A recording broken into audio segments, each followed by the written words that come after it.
అందరికీ నమస్కారం. 2 రాష్ట్రాల్లో ఉన్నటువంటి తెలుగు ప్రజలకు, భారతదేశంలోనూ, యావత్ ప్రపంచంలోనూ ఉన్నటువంటి తెలుగు, మిగతా భాషలలోని అభిమానులకు, నా శ్రేయోభిలాషులకు, ఆత్మీయులకు, ప్రజా ప్రతినిధులకు, 2 రాష్ట్రాల ముఖ్యమంత్రులకు, మీడియా ప్రతినిధులకు నా హృదయపూర్వక నమస్కారాలు. గత 4 రోజులుగా ఏవేమి జరుగుతున్నదని అందరికీ తెలుసు. ముఖ్యమంత్రులకు కూడా తెలిసుంటుంది. ఎందుకంటే వాళ్ళు ఎన్నో సమస్యలతో తలమునకలై ఉంటారు. కానీ ఎవరో ఆయన పర్సనల్ సెక్రటరీస్ చెప్పుండొచ్చు. నా హృదయంలో ఉండే ఆవేదన ఏమిటంటే, కుటుంబ సమస్య. కుటుంబ సమస్యల్లో ఎవరైనా పర్మిషన్ లేకుండా ఇతరులు జోక్యం చేసుకోవచ్చా? మీరే ఆలోచించండి. 100కి 100% అనాల్సిన అవసరం లేదు. కనీసం 95-98% కుటుంబ సమస్యలు ఉంటూ ఉంటాయి. అంటే మేమంతా నటులం కాబట్టి మా విషయాలు, పాపులర్గా ఉన్నటువంటి రాజకీయ నాయకుల విషయాలు, కొంతమంది ఉన్నవి లేనివి, లేనివి ఉన్నవి చెబుతూ ఉంటారు. చెప్పేవాడు కూడా ఆలోచించాలి, వాళ్ళ మనసులు, వాళ్ళ కుటుంబ సమస్యలు అని. ఇదంతా ప్రజలకు తెలుసు. కానీ ఎందుకులే మన పనులు మనం చేసుకుందాం అని అందరూ సైలెంట్గా ఉన్నారు. ఇప్పుడు ప్రజలకు కూడా, కొంతమంది రాజకీయ నాయకులు కూడా ఆలోచించుకోవాల్సిన విషయం. విజువల్స్ చూడండి, టీవీల్లో వస్తున్నాయి, మీడియా, సోషల్ మీడియాలో వస్తుంది. రాత్రి 8 గంటలకు గేటు తోసుకుని నా బిడ్డ మనోజ్ కుమార్ వచ్చాడు. అది రైటా రాంగా పర్సనల్ విషయం, తర్వాత మాడుకోవచ్చు. పత్రికాధిపతులు, అది పత్రికా సోదరులు 4 రోజుల నుంచి నా ఇంటి ముందు మనుషులను పెట్టుకొని, వ్యాన్లు పెట్టుకొని అలా ఉండడం ఎంతవరకు న్యాయం?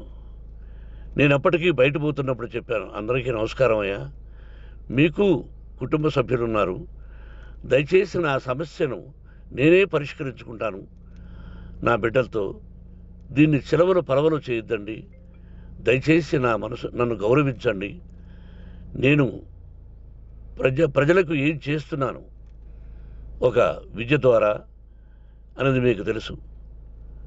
నటుడిగా మీ అందరికీ తెలుసు. ఒక రాజ్యసభ సభ్యుడిగా మీకు తెలుసు. ఎంత క్లీన్ చిట్టుతో వచ్చానో రాజ్యసభ సభ్యుడిగా. నా హృదయంలో ఉండే ఆవేదన చెప్పనలవే కాదు, మీకే చెప్పాలి. ఈ రోజున ఈ మీడియా సోదరులు ఎంత కల్పితాలు, ఎంత నెగటివిటీ నన్ను గురించి చెప్తున్నారో మీ అందరికీ తెలుసు. దానికి నేను బాధపడడం లేదు. మీరు ముఖ్యంగా తెలుసుకోవాల్సింది, రాత్రుల్లో గేటు తోసుకుని, గేటు పగలగొట్టి పర్మిషన్ లేకుండా ఎవరైనా రావచ్చా? మీరే చెప్పండి. వచ్చిన వాళ్ళు అందరూ మీడియా సోదరులా, లేకపోతే ఇంకెవరైనా నా మీద పగ, రాగద్వేషాలతో ఏదో ఒక ఛానల్ చేతులు పెట్టుకుని అలా వచ్చి ఉంటారేమో సందేహం. కానీ వాళ్లను కొట్టాలని, తిట్టాలని మనసా వాచ దైవసాక్షిగా నేను అలా ఆలోచించేవాడిని కాదు. ఎందుకు? వాళ్ళు ఉద్యోగస్తులు, నేను కూడా ఉద్యోగస్తునే, అందరూ కూలివాళ్ళం. భగవంతుడు ఇస్తుంటాడు మనకు కూలి. ఎవరికి ఏమిటి అనేది ఆయన నిర్ణయిస్తాడు. ఇది మీ అందరికీ తెలుసు. వాళ్లకు నేను చెప్పినా వినకుండా ముందు నమస్కారం పెట్టాను. అయినా అతను నేను కొట్టామనే చెప్తున్నారు తప్ప, మైక్ తీసుకెళ్ళి నోట్లో పెట్టాము, నా కన్ను పోవలసింది. కన్ను పోయి ఉంటే అప్పుడు నేను కేసులు పెట్టాలి. నా కన్ను పోలేదు, కొంచెం తగిలింది కంటి కింద, నేనే ఎస్కేప్ అయ్యాను. లేకపోతే నా జీవితం గుడ్డిదయ్యేది. అతనికి తల కాదు చెంప మీద తగిలిందన్నారు. ఓకే, ఆ చీకట్లో ఎలా జరిగిందన్నది వాస్తవమే. మైకు లాక్కోవడం, వాడు నన్ను కేకలేయడం, ఆ దీనిలో ఘర్షణ జరిగింది. నేను కొట్టిన దెబ్బ అతనికి తగిలింది అన్నారు. దానికి హృదయపూర్వకంగా బాధపడుతున్నా. అతను నాకు తమ్ముడే. ఒక తల్లి బిడ్డలం కాకపోయినా I love them, I like them. అటువంటిది ఈ రోజుకి బాధపడుతున్నా నేను. అయ్యో, అతని భార్య ఎంత బాధపడుతుందో, అతని పిల్లలు ఎంత బాధపడుతున్నారో అని నేను ఆలోచిస్తున్నా. మరి నేనెంత ఆవేదనకు గురి హాస్పిటల్లో అయ్యానో. నటించింది సినిమాలో నటిస్తాను తప్ప నిజ జీవితంలో నటించాల్సిన అవసరం లేదు. నాకున్నది ఒకటి ధైర్యం, సాహసం. నీతిగా, న్యాయంగా, ధర్మంగా బ్రతకాలన్నది నా ఆలోచన. ఎందుకు కొట్టాలి? గేటు బయటుండి నేనేమైనా అసభ్యకరంగా వాళ్ళని కొట్టుంటే డెఫినెట్గా నా మీద 50 కేసులు కాదు 100 కేసులు పెట్టి నన్ను అరెస్ట్ చేయొచ్చు. లేకపోతే నేనే పోలీస్ స్టేషన్ పోయి, అయ్యా, ఆవేశంలో నా ఇంటి బయట ఉన్న వాళ్ళను కొట్టాను, నాది తప్పే అని పోలీస్ స్టేషన్కి ధైర్యంగా పెడతాను. కానీ ఇంటి లోపలికి వచ్చి నా ఏకాగ్రతను, నా మనశ్శాంతిని భగ్నం చేశాడు. ఆల్రెడీ నా బిడ్డ చేస్తున్నాడు. అయినా నీ కన్నబిడ్డ, ఎప్పటికీ నీ కన్నబిడ్డే. ఏదో ఒక రోజున న్యాయం జరుగుతుంది, మేము కూర్చొని మాట్లాడుకుంటాం. దీనికి మధ్యవర్తులు అక్కర్లే. కుటుంబ సమస్యలకు బయట వాళ్ళని పిలిపించి ఇలా చేయండి, మీరు ఇలా మాట్లాడండి అని చెప్పక్కర్లే. కట్టు బట్టలతో మద్రాసుకు వెళ్ళేవాడిని. ఆల్రెడీ మీకు చెప్పాను. పైసా లేకుండా కట్టుబట్టలతో, చెప్పులు సగం కింద అరిగిపోయి అలా వెళ్ళినవాడిని. మా తల్లిదండ్రులు అద్భుతమైన జన్మను ప్రసాదించారు. ఒక్క పైసా ఇవ్వాల. నా కష్టార్జితంతో నేను సంపాదించి ఈరోజు నేను కులమతాలకు అతీతంగా 25% ఫ్రీ ఎడ్యుకేషన్ ఇస్తూ, నా స్థాయిలో నాకు తగిన సహాయం చేసుకుంటూ, వరద బాధలు వచ్చినా, ఇంకోటి వచ్చినా, అన్నయ్య ముఖ్యమంత్రిగా ఉన్నప్పుడు కూడా ఎన్నో చేశాను. బట్ అవి మర్చిపోయి ఈరోజు కొట్టింది మాట్లాడుతున్నారు. ప్రజాప్రతినిధులారా, నా అభిమానులారా, తెలుగు ప్రజలారా, తమిళ, మలయాళం, కన్నడ అభిమానులారా, ఆలోచించండి. నేను చేసినది తప్పు, కొట్టినది తప్పు. ఏ సందర్భంలో కొట్టాల్సి వచ్చింది? మీ ఇంటికి దూరితే ఒప్పుకుంటారా? మీ ఏకాగ్రతను భగ్నం చేస్తే ఒప్పుకుంటారా? మీరే ఆలోచించండి.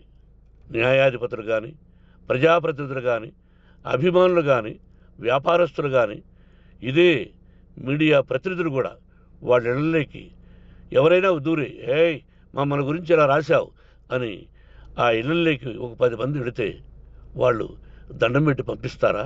ఏం చేస్తారు చెప్పండి? మీకు టీవీలు ఉన్నాయి, మాకు టీవీలు లేవు. నేను కూడా రేపు టీవీ పెట్టచ్చు. అది కాదు గొప్ప. నా హృదయపూర్వకంగా చెప్తున్నా, అతని మనసును బాధ పెట్టినా, అతను గాయమైన దానికి చాలా చింతిస్తున్నాను. చింతించే లాభం ఏమిటండి అంటే, మరి ఏం చేయాలి? మీరు చేసిందేంటి? మళ్ళీ చెప్తున్నా, అసలు అతను నిజంగా జర్నలిస్టా కాదా అని ఆ చీకట్లో నాకు ఎలా తెలుస్తుంది? టీవీ 9 అని నాకు ఎలా తెలుస్తుంది? ఏదో ఒక కంటి మీదకి ఒక మైక్ వచ్చింది, దానికి అబక్కం లాక్కున్నాను. ఇది వాస్తవమే, అసత్యం కాదు. అది టీవీ 9, ఆ టీవీ 9 మైక్నే లాక్కోవాలి. అది ఏంటండి? నేనేమన్నా మూర్ఖున్నా? వాళ్ళందరూ నాకు కావలసిన వాళ్ళే. ఈ రోజున ఆ రజనీకాంత్, అతను కూడా ఎన్నో ఫోన్లు నేను చాలా సందర్భాల్లో మాట్లాడున్నాను. ఇట్స్ లైక్ మై సన్నా, లేకపోతే బ్రదరా, అలా ఉంటాం. మరి ఈ విషయంలో మాత్రం మీరందరూ అంటే మీరు చేసినది తప్పు అని మీరు ఒక్కరు అనలేదే. కానీ జర్నలిస్టు సోదరులు, ఒక ఆడపడుచు, దాదాపు ఒక 5-6 మంది ఆడపడుచులు, ఒక 5-6 మంది సోదరులు, వాళ్ళందరూ మాట్లాడారు. కొట్టడం తప్పైనా ఏ సందర్భంలో కొట్టవలసి వచ్చింది, ఇవన్నీ క్లియర్గా మాట్లాడారు. ఆయన్ని మీరు చెప్పరు. కాబట్టి పైన భగవంతుడు చూస్తున్నాడు. పోలీస్ అంటే నాకు ఇష్టం. ప్రజలను కాపాడవలసిన బాధ్యత వాళ్ళది, రక్షణ కల్పించవలసింది. నా విద్యాలయానికి కూడా ఐపీఎస్లు ఐఏఎస్లు అయిన విద్యార్థులు ఉన్నారు. వాళ్ళకు న్యాయం ధర్మం నేర్పించి పంపించాను నా ఇన్స్టిట్యూషన్లో. But they are perfect. కొంతమంది ఐపీఎస్లు ఐఏఎస్లు డీసీపీలు ఇలా చాలామంది ఉన్నారు. బట్ ఎక్కడెక్కడో పనిచేస్తున్నారు. వాడు నా బిడ్డలు, మరి వాళ్ళు కూడా పోలీసు ఉద్యోగస్తులే కదా, న్యాయంగా ఉన్నారు కదా.